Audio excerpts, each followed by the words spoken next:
नमस्कार मित्रों, प्रणाम, जय सिया राम। मित्रों, अगर आप मेरे चैनल पर नए हैं तो सब्सक्राइब ज़रूर करें और मेरा चैनल भी नया है, आप ही सब्सक्राइब करेंगे। अगर अच्छे लोगों को आप सब्सक्राइब नहीं करेंगे, अच्छा कंटेंट देने वालों को आप सब्सक्राइब नहीं करेंगे तो फिर मित्रों हौसला ख़त्म होता है।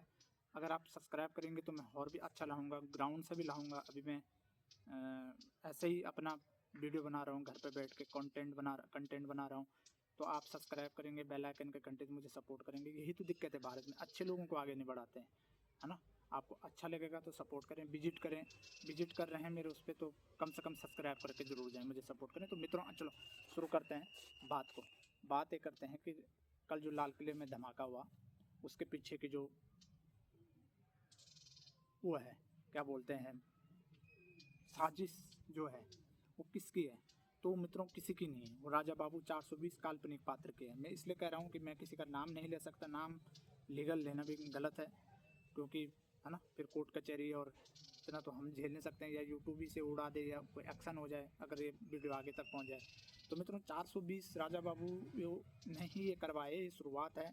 और मित्रों ये ऐसे ऐसे धमाके अभी पता नहीं क्या होता है इस देश में, मैंने कुछ नहीं बोल सकता हूँ इस देश में क्या हो सकता है आगे। राजा बाबू 420 ऐसे ऐसे करतूतों को करेगा कि आपको पता ही नहीं चलेगा। आप हल्के में ना लीजिए इस धमाके को। राजा बाबू 420 जो काल्पनिक पात्र है, वो उसने ये इसलिए करवाया है कि वो अब थक चुका है।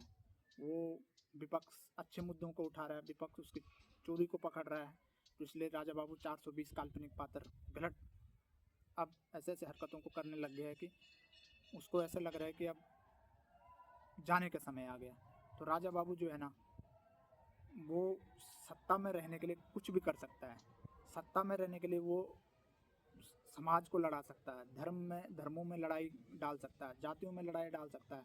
घर घर में तो उसने लड़ाई डाल दी है, कोई भाई से लड़ रहा है, कोई किससे लड़ रहा है, विचारों के तौर पे। पहले भी राजनीतिक विचार होते थे, पहले भी लोग डिस्कस करते थे, पर ऐसे नहीं है। पहले भी कांग्रेस बीजेपी लोग करते थे, पर ऐसे लड़ते नहीं थे, कोई किसी को से बातचीत बंद नहीं करता था। बस चुनाव तक होता था, उसके बाद आदमी अपने काम पे लग जाता था।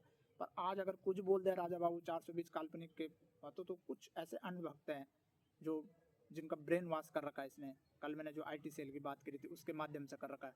वो अंधभक्त अभी तक भी नहीं उभर रहे हैं, उनके दिमाग में अभी तक भी वही है। तो राजा बाबू 420 क्या करते हैं कि डोज, कुछ ना कुछ डोज देता रहता है। ये क्यों हुआ है तुम्हें पता है? अभी चुनाव चल रहा है कहीं पे, उस क्षेत्र में ज़्यादा किसी धर्म के, देखो हर जगह तो भाई रहेंगे, किसी में किसी धर्म के ज़्यादा रहेंगे, किसी क्षेत्र में किसी धर्म, उस क्षेत्र में उस धर्म के ज़्यादा लोग हैं। तो इसलिए राजा बाबू 420, देखो चुनाव की कोई भी खबर नहीं आ रही है, सारी खबर दिल्ली की चल रही है। सारा फोकस अगर राजा बाबू 420 की सिद्धि सफल होगी और इस पर वोट पड़ गया, तो लगा लो ये करतूत राजा बाबू 420 की है। और नहीं, फिर भी आगे के लिए स्क्रिप्ट बना रहा है, समझ रहे हो आप? ये आपको गुलाम बनाना चाहता राजा बाबू 420 आपको। आप समझ नहीं रहे हैं कि राजा बाबू की आप वो नहीं समझ रहे हैं, राजा बाबू की आप नियत नहीं समझ रहे हैं, ठीक है। वो गद्दी से नहीं उतरना चाहता राजा बाबू, वो गद्दी नहीं छोड़ना चाहता राजा बाबू, वो गद्दी को पकड़े रखना चाहता राजा बाबू, समझ रहे हैं आप? वो गद्दी के पीछे उस पागल है वो, उससे गद्दी जिस दिन छूटेगी वो जैसे मछली जल की रानी है, जीवन उसका पानी है, हाथ लगा हो डर जाएगी, बाहर निकालो मर जाएगी। वही कहानी, वही है राजा बाबू 420 के साथ। उसकी गद्दी ही एनर्जी है, सिंहासन ही एनर्जी। जिस दिन छूटेगा उसके करतूत बाहर कर आके निकलेंगे। जब करतूत निकलेंगे तो वो जेल भी जा सकता है राजा बाबू 420 काल्पनिक पात्र, ठीक है। आपको पता ही मैं नाम किसने नहीं ले रहा हूँ, क्योंकि राजा बाबू एक ट्विटर पे अकाउंट है, कोई बीजेपी का सपोर्टर था, उसने कुछ खिलाफ बोल दिया होगा कुछ दिन से पहले। सुब्रमण्यम स्वामी ने भी ट्वीट किया है, उसने खिलाफ बोल दिया, उसको ही गुजरात पुलिस ने कर्नाटक से उठा दिया। तो राजा बाबू के खिलाफ बोलना आजकल आसान नहीं, हम लोग अगर बोल रहे हैं। सोशल मीडिया फेसबुक अकाउंट मेरा है, उसमें मैं लगातार बोलता हूँ राजा बाबू के खिलाफ, समझ रहे हैं? किसी दिन हमको भी नहीं उठा दें, तो इसलिए मैं, ये सेंसिटिव मुद्दा है इसलिए इसको बोल नहीं रहा हूँ किसी का नाम, क्योंकि मेरे पास प्रमाण नहीं है।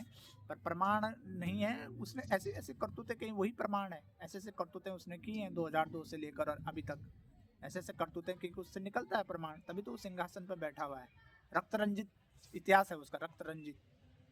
समझ रहे हैं? ठीक है, तो यूट्यूब आपसे मेरी ये गुजारिश है कि आप अगर आते हैं मेरे चैनल पे तो कम से कम सब्सक्राइब तो करें। मुझे नया नया हूँ मैं, कम सपोर्ट करेंगे तो मैं कुछ अच्छी रिपोर्टिंग लाऊंगा ना। मैंने डिप्लोमा कर लिया पत्रकारिता से, मेरा कोई बैकग्राउंड नहीं है कोई, मैं रवीश कुमार जी नहीं हूँ। अच्छी रिपोर्टिंग करी है उन्होंने, उनसे प्रेरणा लेके। मैं कोई अजीत अंजुम नहीं हूँ कि जो चैनलों में रहा हूँ। तो आप सपोर्ट करेंगे तो तभी तो मैं कुछ लाऊंगा। मैं निडर आदमी हूँ, ठीक है। तो मित्रों, ये जो लाल किले में जो हुआ है, इसके पीछे राजा बाबू का ही हाथ है। वो जाना नहीं चाहता गद्दी से, वो उतरना नहीं चाहता, फिर से बोल रहा हूँ, उतरना नहीं चाहता। राजा बाबू 420 ही इसके पीछे है, क्योंकि वो जो कर रहा है ना, वो अपने लिए कर रहा है, तुम्हारे लिए कुछ नहीं कर रहा है। तो अंधभक्तों से भी मेरा निवेदन है वो सुधर जाएं। नहीं सुधरेंगे तो अंधभक्तों को इतिहास याद रखेगा देश को बर्बाद करने में। तो मित्रों, प्रणाम, नमस्कार, जय हिंद, सत श्री अकाल।